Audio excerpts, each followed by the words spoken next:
ಓಂ ಗಂಗಣಪತಯೇ ನಮಃ. ಶ್ರೀ ಗುರುಭ್ಯೋ ನಮಃ. ಹರಿ ಓಂ.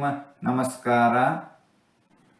ಗುರುರ್ಗುರುತಮೋ ಧಾಮ ಸತ್ಯಃ ಸತ್ಯಪರಾಕ್ರಮಃ ನಿಮಿಷೋ ನಿಮಿಷಸ್ರಗ್ವೀ ವಾಚಸ್ಪತಿರುದಾರಧೀಃ.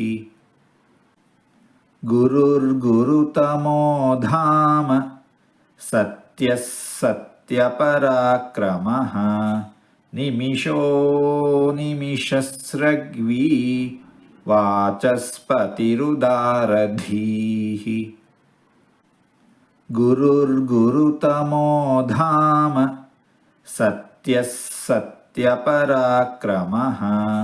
ನಿಮಿಷೋ ನಿಮಿಷಸ್ರಗ್ವೀ ವಾಚಸ್ಪತಿರುದಾರಧೀಃ.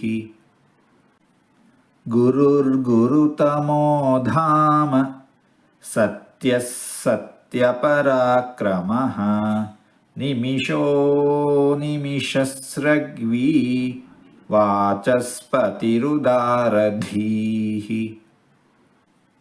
ಗುರುರ್ಗುರುತಮೋ ಧಾಮ ಸತ್ಯಃ ಸತ್ಯಪರಾಕ್ರಮಃ ನಿಮಿಷೋ ನಿಮಿಷಸ್ರಗ್ವೀ ವಾಚಸ್ಪತಿರುದಾರಧೀಃ. ಹೀಗೆ 4 ತೊದಲು ಮಾತುಗಳನ್ನು ಆಡಿದ್ದೇನೆ.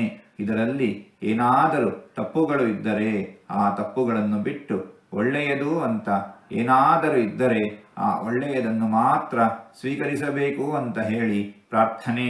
ಈ ನುಡಿಗಳನ್ನೆಲ್ಲ ಆಡಿಸಿದ ಭಗವಂತನಿಗೆ ಸರ್ವವೂ ಸಮರ್ಪಿತ. ಸರ್ವಂ ಶ್ರೀಕೃಷ್ಣಾರ್ಪಣಮಸ್ತು.